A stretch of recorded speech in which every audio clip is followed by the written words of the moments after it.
18 দফা দাবিকে সামনে রেখে গণ অবস্থান কর্মসূচি সংগঠিত হয়েছে সিপিআই এর পক্ষ থেকে এবং আজকে রাজধানী আগরতলা সার্কিট হাউস সংলগ্ন এলাকায় প্রায় 3 ঘন্টার গণ অবস্থান কর্মসূচিতে তারা অংশ নিয়েছেন। সেখানে নেতা কর্মী সমর্থকরা তারা মূল্যবৃদ্ধি নিয়ন্ত্রণ, কর্মসংস্থান বৃদ্ধি এবং শিক্ষা ও জনস্বার্থ সংশ্লিষ্ট দাবিকে কেন্দ্র করে সরব হয়েছেন আন্দোলনকারীরা। তাদের অভিযোগ হচ্ছে যে সাধারণ মানুষের জীবনযাত্রার উপর ক্রমশ বাড়ছে আর্থিক চাপ, নিত্য প্রয়োজনীয় সামগ্রীর মূল্য বৃদ্ধির পাশাপাশি কর্মসংস্থানের সংকটও বাড়ছে। একই সঙ্গে শিক্ষা, স্বাস্থ্য, সাধারণ মানুষের বিভিন্ন মৌলিক অধিকার সুনিশ্চিত করারও এদিন দাবি তোলা হয়েছে। এই প্রসঙ্গে কি জানিয়েছেন সিপিআই রাজ্য সম্পাদক মিলন বৈদ্য, শুনুন। আমরা আজকে মূলত এখানে সিপিআই রাজ্য পরিষদের পক্ষ থেকে গণঅবস্থান মিলিত হওয়ার কারণ হলো গত মে মাসের 9 থেকে 11 তারিখ আমাদের দিল্লিতে আমাদের পার্টির উদ্যোগে পার্টির জাতীয় পরিষদের এক সভা হয়।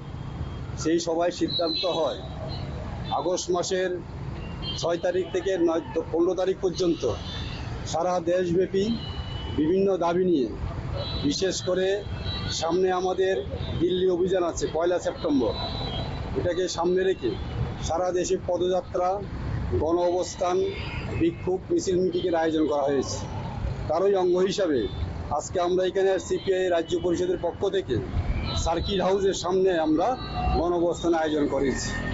এই আয়োজনের বিশেষ কারণ হলো যে গত কয়েক মাস ধরে আমরা লক্ষ্য করেছি আমেরিকা এবং ইসরায়েল যৌথভাবে বিশ্বের বিভিন্ন, বিশেষ করে পাশ্চাত্য দেশগুলির উপর আক্রমণ সংগঠিত করেছে। বিশেষ করে গত কয়েক মাস আগে ইরানের উপর ইসরায়েল এবং মার্কিন যুক্তরাষ্ট্র যৌথভাবে আক্রমণ সংগঠিত করেছে।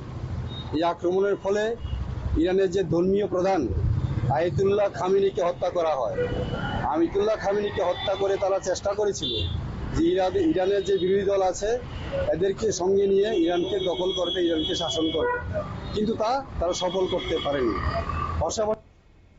দিল্লি অভিযানের সমর্থনে আগরতলায় গণ অবস্থান কর্মসূচি পালন করল সিপিআই। এদিনের কর্মসূচি থেকে কেন্দ্রীয় সরকারের বিভিন্ন নীতির সমালোচনা করে আন্দোলন আরো জোরদার করার এদিন বার্তা দিয়েছেন তারা।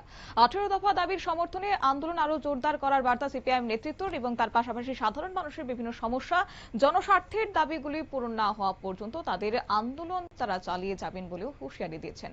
নিয়ে নিচ্ছে ছোট্ট একটি বিজ্ঞাপন বিরতির সঙ্গে থাকুন।